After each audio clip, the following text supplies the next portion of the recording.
Swayam Prabha. Digital India. Educated India.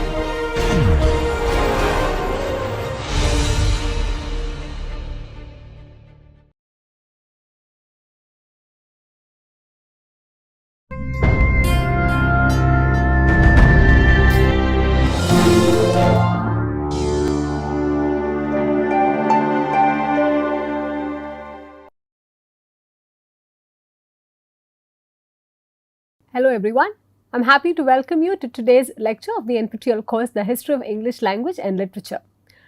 We have now reached the last leg of our discussion on the modernist age and the modernist writings. Accordingly, we begin to look at the modernist prose and fiction. When we talk about modernism, we have already given a very detailed and exhaustive introduction, followed by certain discussions on particular genres.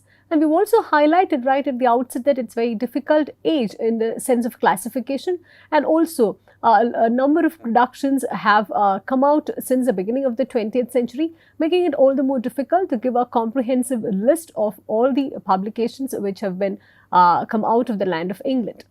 And we've also noticed that due to the various shifting tendencies in art, literature and other forms of writing, there is a certain kind of a difficulty in even identifying what exactly belongs to English literature and what exactly has been produced by non-English traditions.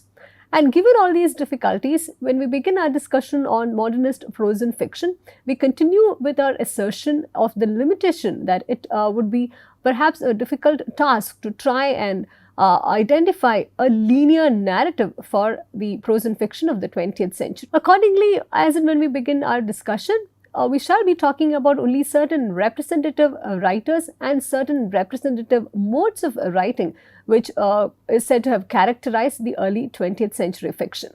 And in today's lecture, we shall be covering a fairly broad range from the beginning of the 20th century till about mid 20th century.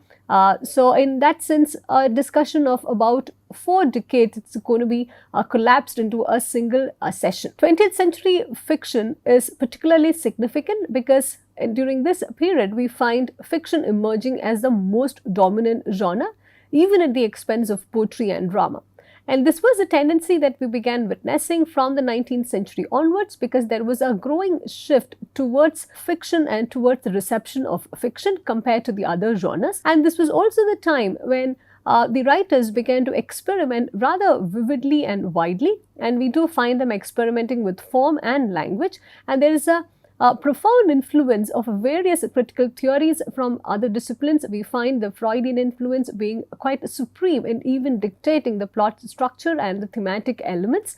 And we also find a gradual emergence of an understanding of the art of the novel. This also is primarily important because novel being a fairly young genre, there was no ancestor or a classical model in place. So it became all the more imperative to develop particular models which could suit this young modern genre. And we also find many of the writers resorting to write politically conscious fiction, because that was also the time when there were a lot of demands politically, socially and culturally to respond to the various things that were happening in and around society. And Britain being one of the leading colonial empires, it was also important to understand how the empire was faring in the beginning of the 20th century in order to understand certain kinds of literatures which were being produced.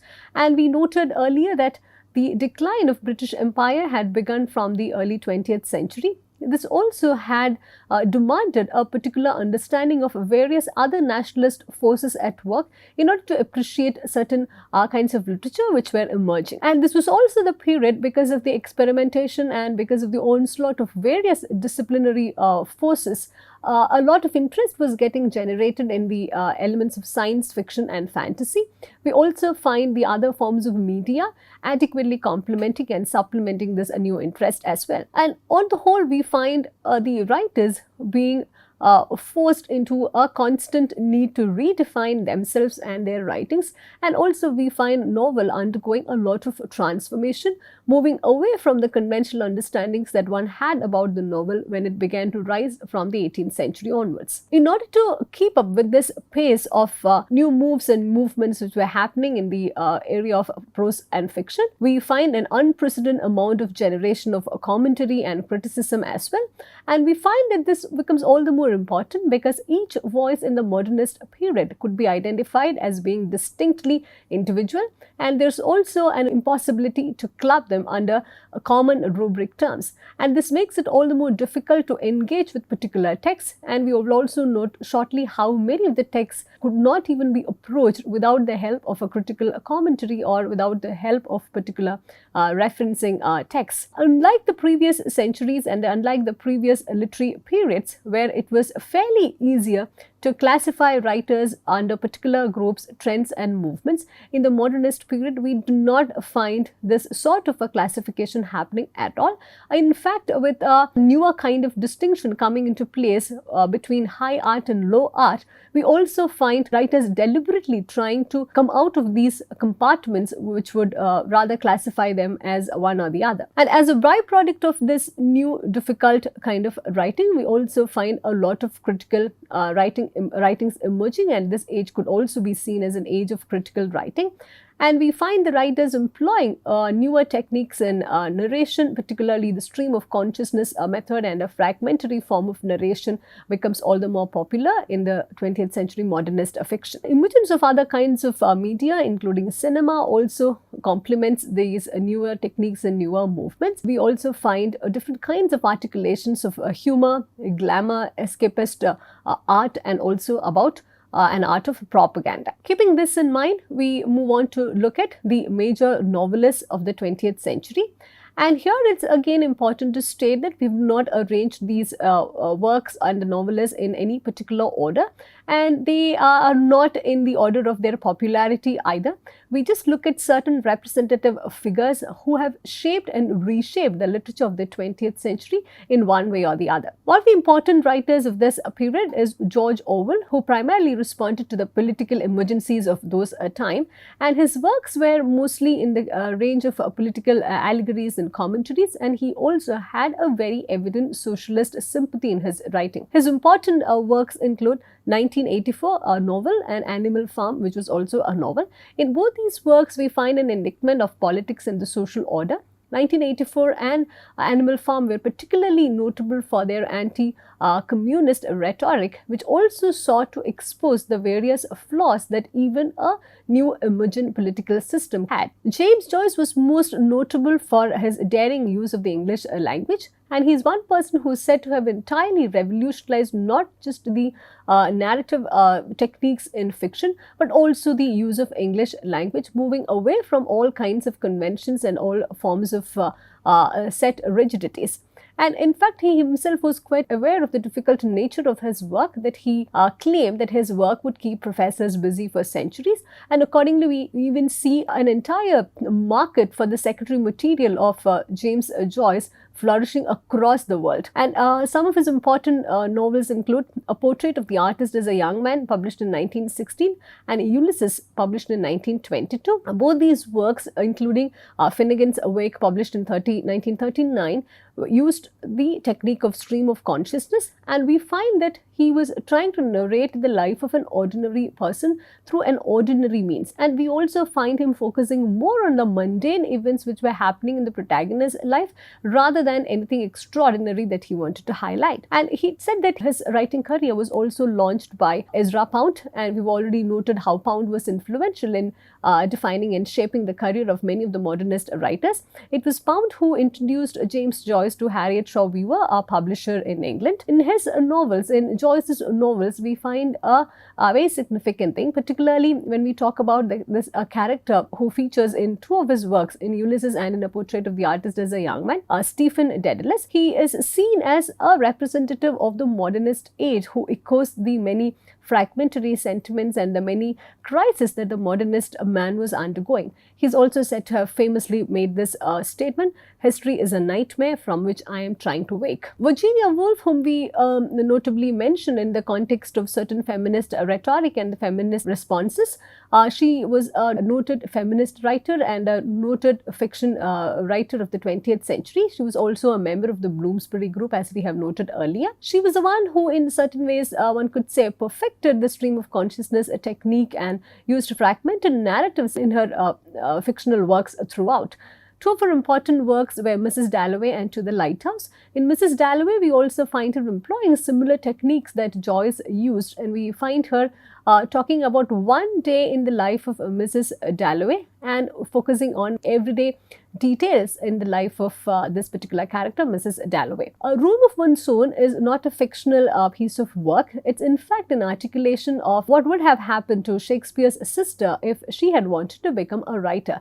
In that sense, it's an assertion of certain feminist sentiments and also an imaginative retelling of what the life of a woman writer was in the 19th century and how a lack of one's own space, one's own income and one's own different resources had severely hampered the growth of a woman writer across centuries. Rebecca West was a writer who supported the women's suffrage movement, and here we also find many of these writers trying to practice a certain kind of writing which also went alongside with their political and social agendas that they had. Jean Rhys is a writer whom we have already taken a look at when we spoke about Victorian fiction. She was the one who gave a retelling of Jane Eyre's novel, and Iris Murdoch is a writer who continues to be popularly consumed even in the contemporary. Rudyard Kipling is best known as an apologist for the British Empire. He had portrayed the life of the Anglo-Indians in a very detailed manner. Some of his famous books continue to be bestsellers even today, such as The Jungle Book and Kim. In fact, in his works, we can very clearly see the shifting attitudes towards the views about the empire, because though he began with a very apologetic tone defending the British Empire in multiple ways, we also see his attitude and his views changing as and when the mode of the governance also began to change from the early 20th century onwards. E.M. Forster is another writer who was also a resident of India for quite some time, and he is also in that sense quite significant in laying the foundations of early Indian fiction in English as well.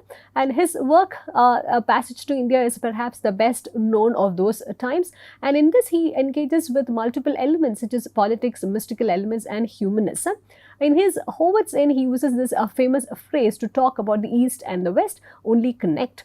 And he was also associated with the Bloomsbury group, and in that sense he could also be seen as someone who acted as a bridge between the British writings and also the writings produced from the Commonwealth nations. H.G. Wells could be identified as the creator of the 20th century science fiction, and his famous works, The Time Machine, The Invisible Man and The First Men in the Moon, they continue to fascinate readers even in the contemporary. And this was also the time when many of the writers were trying to experiment with art and science, and also to bring in an element of imagination even to matters related to science. T.H. Lawrence wrote in a very realist mode, and in that sense he could be seen as a very distinct form of narrator in the 20th century.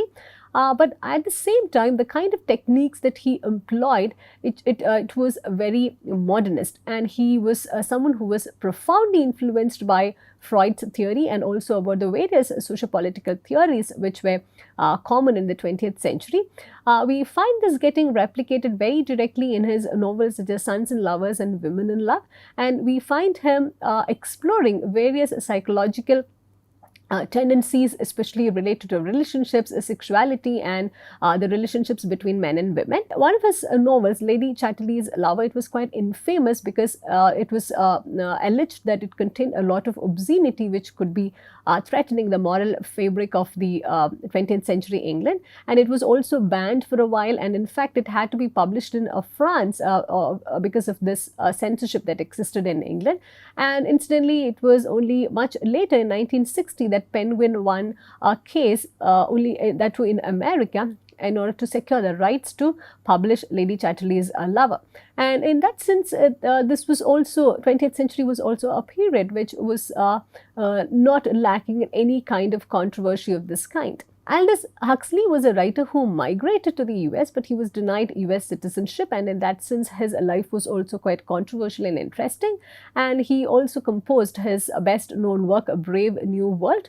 This also is considered as a kind of a commentary on the early 20th century. It also talks about the various ways in which the world was changing through the various things which were happening, particularly the wars, the political movements, and the shifting scenario in terms of culture, society, the idea of the individual, the forms of relationships, so on and so forth. C.S. Lewis was a writer who was admired equally by children and by adults. In fact, he was one of those rare writers who could bring in the elements of fantasy and religious vision together in his fictional mode.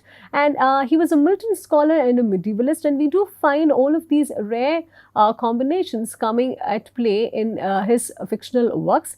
And in fact, it's also said that he was significantly influenced by J.R. Tolkien. Particularly, Tolkien had influenced his return to Christianity, which also led to the publication of his supreme masterpiece, the series known as the Chronicles of Narnia. As we know, it comprises of 7 books entirely, and it also had brought together the elements of Christianity in the form of a telling of fantasy. And as we know, the Chronicles of Narnia, it remains as one of the most important and the most popular series of children's book, and it has also been adapted into various forms, including cinema. Here we also see that the popularity of a particular genre or a particular kind of writing does not really talk about the popularity of one particular movement or one particular influence, but it's rather a holistic phenomena, and we see this happening in multiple cases with different writers, and it's very difficult to classify all of them under one single umbrella of any particular kind of modernism. J.R.R. Tolkien, who influenced the shifting tendencies of writings about fantasy and about the newer forms of imagination, he was interested a lot in Greek and Finnish mythologies. He was also supremely inspired by the Bible and Old English writings. And here we find that though the modernist period was characterized by the rejection of many of the things which were happening in the old order, there were also a set of writers like these who continued to be impressed and fascinated by whatever was a part of the old order. So in that sense, we also find a certain kind of continuity getting built into the modernist writings as well. In fact, Tolkien was a writer whom we mentioned right at the beginning of one of our introductory lectures, because he was particularly significant for his lecture on Beowulf, and he was very important in bringing back the significance of this Old English text. And his most important and the best remembered work, which has also been adapted into various cinematic forms, is The Lord of the Rings. And however, some of the writers such as W.H. Auden, he was severely critical about the kind of writing that Tolkien was practicing. In 1954, Auden had famously referred to Tolkien's writings as being escapist reading. William Golding, a significant writer of the 20th century, had to face about 21 rejections before he could get his best known work, The Lord of the Flies, published. That's also considered as one of the best sellers of the 20th century. Graham Greene was another writer who had to engage with this dilemma of being attracted to religion in the modernist times. In fact, because of the mental anguish that he himself had to undergo through these very contrasting and diverse interests that he had, we find him very finely portraying flawed characters. One fine example is the portrayal of his character Whiskey Priest in the novel The Power and the Glory. Arthur Conan Doyle, as we know, is best known as the creator of Sherlock Holmes. He enjoyed supreme popularity during from the 20th century onwards. It continues to be popular for the racy narratives that it had. In fact, this is one instance when we also find plot becoming supreme over character. If you're familiar with any of Arthur Conan Doyle's work and also the narratives about Sherlock Holmes, we would also know that it's more about the movement of the plot than about the specificities of any particular character. G.K. Chesterton and Thomas Hardy, they continued writing from the late Victorian period onwards, and some of them classified them as early modernists as well. Catherine Mansfield was an important writer of the early 20th century, and she had engaged mostly with short fiction and also spoke about gender relations in her work. Ford Madox Ford had collaborations with Joseph Conrad and also had produced a number of works by way of literary criticism. He also had founded a few periodicals in the modernist period. In fact, he was the one who popularized the notion of the unreliable narrator. In that sense, we could also see that he was one person who almost anticipated postmodernism. Radcliffe Hall has been in the news for the right and wrong kinds of reasons. In fact, he was known as the first major homosexual writer. He was put on trial for obscenity thereafter. And in fact, his works were considered as a danger to the nation for a while. And it also talks about the many limiting tendencies and the many limiting politics within which the writers and the entire establishment was forced to function. And his known work is The Well of Loneliness. Lawrence Durrell is famous for his work The Alexandria Quartet, and Paul Scott wrote The Raj Quartet, which was a narrative of the last days of the British Empire in India. Kingsley Amis was more popular for his campus novels. We also find this genre becoming popular as the decades progressed. The other known writers were Edna O'Brien, Alan Sillitoe, and Anthony Burgess. And we shall not be looking at particular writers and particular works because the range and the scope of modernist fiction is quite beyond the scope of a single lecture. This was also the time of popular novels such as the novels produced by Agatha Christie. In fact, Agatha Christie also holds the distinction of being one of the most translated authors in the world. In fact, her competitors are the Bible, Shakespeare, and Enid Blyton, and it was quite a rare feat that Queen of Crime was translated into about 15 languages. The other popular writers of the 20th century include Isaac Asimov, who also wrote a lot of science fiction, Stephen King, Georgette Heyer, Jeffrey Archer, and Joanna Trollope. Here we also see a distinction between the kind of modernist writers who focused on a certain high art and also a certain set of writers who focused mostly on producing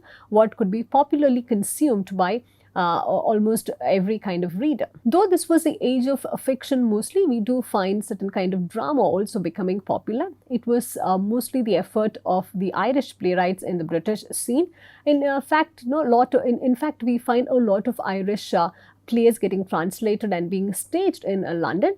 And Bernard Shaw, in fact, was immensely influenced by Henrik Ibsen, who was an Irish playwright. We also find Ibsen's Ghosts being performed in Britain and also drawing a lot of criticism because it was even described as an open sewer. We also find certain playwrights giving an outsider's view of the British society, as we would see in Bernard Shaw's Pygmalion, published in 1912. In fact, it was also controversial because he's said to have used the term bloody, which was not found acceptable in any respectable society. Somerset Maugham, who is the writer of a lot of humorous plays and humorous prose, he had at one point of time, particularly in the year 1908, almost 4 plays running simultaneously in London. So here we also notice that though the dominant genre was fiction, we do not find the drama or the play-going activity completely going out of fashion in London. The other important dramatist were Noel Coward, who was a very popular playwright throughout his lifetime. T.S. Eliot, some of his works we've already taken a look at, Christopher Fry, J.M. Synge, Sean O'Casey, and Dylan Thomas. In terms of non-fiction, as we noted in the beginning, this was an age of literary criticism as well, and this was also the period when criticism itself began to emerge as a distinct, respectable genre, and we find various writers such as Eliot and Pound coming out with their manifestos and also responding to the various critical needs of those times. And we also find that many of the poems, many of the anthologies had prefaces and forewords which also served as critical statements and manifestos. And there were also a lot of polemical and argumentative writings about race, class, empire, and gender, particularly the role of women. We also find a lot of influential writings being produced from various disciplines such as philosophy, psychoanalysis, and anthropology. This was also the time when Freud supremely emerged amidst all of them as the writer who altered the course, content, and politics of the 20th century literature and arts. In terms of literary criticism, some of the names deserve a special mention, such as A.C. Bradley, who emphasized a character above all else in Shakespeare. In fact, A.C. Bradley is considered as the one who gave a lot of critical attention to Shakespeare's works and also laid the foundations of all kinds of works to follow on the plays of Shakespeare. L.C. Knight is particularly remembered for his essay How Many Children Had Lady Macbeth, published in 1933. This was also the time when closer attention was being given to particular kinds of texts and modes of writing. Edmund Gosse, he revived an interest in John Donne, who was one of the metaphysical poets. I. Richards wrote the Principles of Literary Criticism. It continues to be considered as a foundational and a beginner's text in the practice of criticism. William Emerson was another critic who began to give more practical advice on how to engage with literary criticism. There was also the emergence of a form of criticism known as new criticism, the major practitioners being Cleanth Brooks, William Imset, and Monroe Beardsley. In fact, the new critics began to consider a text as a self-contained unit and not dependent on any other factor. During a discussion on the modernist poetry itself, we noted how most of the modernist poets had their own theory of poetry and their own theories of poetic articulation. T.S. Eliot is particularly memorable in that aspect. He had spoken about the idea of historical consciousness in his essay Tradition and Individual Talent, and in his essay on Hamlet, he also popularized the idea of objective correlative. F.R. Lewis is one of the writers who laid a foundation to modernist literary criticism, and he is also considered as one of the fathers of modern literary criticism, and in that sense he continues to be a must-taught literary critic as well. And Frank Kermode is a critic who continues to write on various aspects of literature and culture. And Q.D. Lewis, he spoke about the reading habits from the 18th century and did pioneering work in cultural studies and audience studies. In fact, Q.D. Lewis' work was originally a thesis supervised by I.A. Richards, and now we know that these sort of studies are more common and is more accepted in the academy as well. Christopher Caldwell popularized what's now known as Marxist criticism. In that sense, we also find the political theories of Marx finding its way into literature and its understanding as well. And Raymond Williams had played a very important role in elevating cultural studies as a new discipline, and we also know that there are courses being taught under this new discipline, and it also had given a new form of understanding to the various literary texts that are extant. And there were also a lot of writers themselves who laid a foundation to newer forms of critical thinking, the most important one being Virginia Woolf, who questioned the notions about literary canon from a feminist perspective. If we go on, we could perhaps identify a few more names and a few more ways in which the modernist writers and the modernist practices continued. But however, we wind up, though, with the inherent understanding that this is not a comprehensive understanding of the modernist fiction and modernist literature. There could be much more which could be clubbed under the newer techniques and newer forms of writing. But however, given the limited scope and canvas of this particular course, we wrap up our discussion on modernist literature and modernist fiction with this session. And I also encourage you to read more about similar movements and similar tendencies to get a holistic understanding of what exactly modernist literature is. But however, I do hope that this lecture has done justice to this course, and I hope to be able to meet you in the final session that follows. Thank you for listening, and that's all we have for today's lecture.